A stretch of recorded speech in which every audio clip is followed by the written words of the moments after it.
अपने स्टाफ का और अपने माँ बाप का नाम रोशन करते हैं। और हर कोई पेरेंट्स आज उम्मीद बड़ी रखता है कि मेरा बेटा बड़ा होकर के कामयाब बने, और उनकी उम्मीदों पर आपने खरा उतरना है। हर एक के अंदर टैलेंट छुपा हुआ है।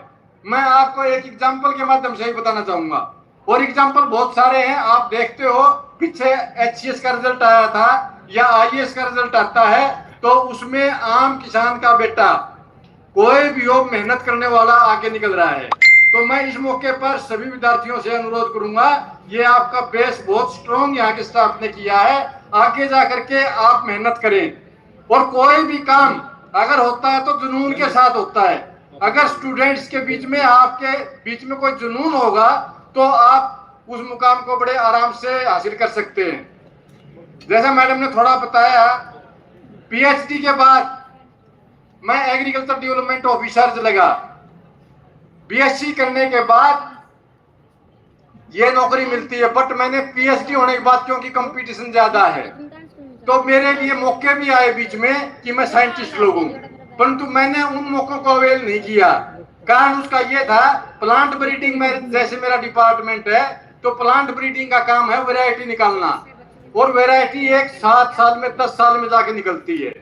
अगर कामयाब हो जाती है तो बल्ले बल्ले होती है, अगर वैरायटी फेल हो जाती है तो वो फिर आपको 8-10 साल मेहनत करनी पड़ती है। तो मैंने देखा इस एरिया में काम करने का बहुत ज्यादा स्कोप है। मैं किसानों के बीच में रहूं और किसानों को जागरूक करूं, उनको जानकारी दूं, तो मैं आराम से और आज बड़े दावे के साथ कह सकता हूं मैं बहुत सक्सेसफुली अपना काम कर रहा हूं। एक अब जो मोटिवेशन के लिए एक एग्जांपल मेरे सामने है, ये बात आ जाती है कि शहर वालों को सुविधा है, फलाने के पेरेंट्स तो बहुत बड़ी पोस्ट पे हैं, उन बच्चों को सुविधा है।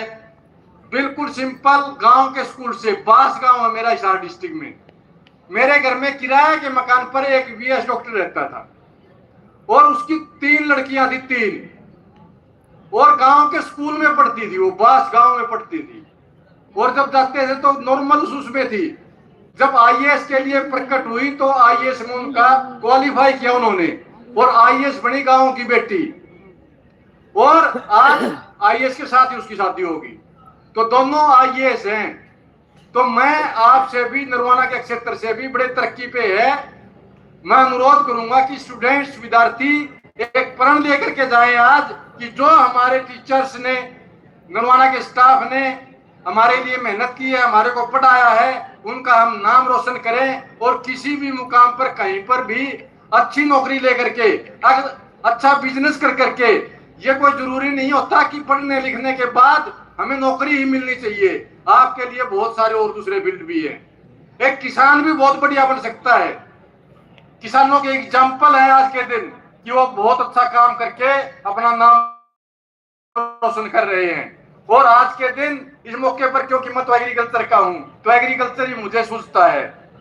तो आप ऑर्गेनिक पैदा करके अपना अपना काम नहीं कर रहे, अपनी अपनी इनकम नहीं बढ़ा रहे, आप समाज की भी इनकम बढ़ा रहे हैं, और आसपास के एरिया में जो भी खान पान है, जो जिसको आप दे रहे हैं उसका भी आप भला कर रहे हैं। तो आप किसी भी फील्ड में कामयाब हो, ऐसी मेरी शुभकामनाएं हैं। और मैं पूरे प्रिंसिपल साहब का और प्रिंसिपल साहब के स्टाफ का बहुत बहुत धन्यवादी हूं कि मेरा इस मौके कल आने से ही इतनी उससे मेरे को यहाँ पर मान सम्मान के साथ बुलाया गया, और इतना डिसिप्लिन इस कैंपस के अंदर है। और मैं एक बार फिर मैडम आशा का बहुत बहुत धन्यवादी हूँ कि उन्होंने मेरे को स्टेज पर बोलने का मौका भी दिया, और पूरे समस्त स्टाफ का मैं धन्यवादी हूँ। इसी के साथ, इसी जुनून के साथ आप अपना कर्म करते रहें, बच्चों को पढ़ाते रहें, वो आपका नाम जरूर एक दिन रोशन करेंगे।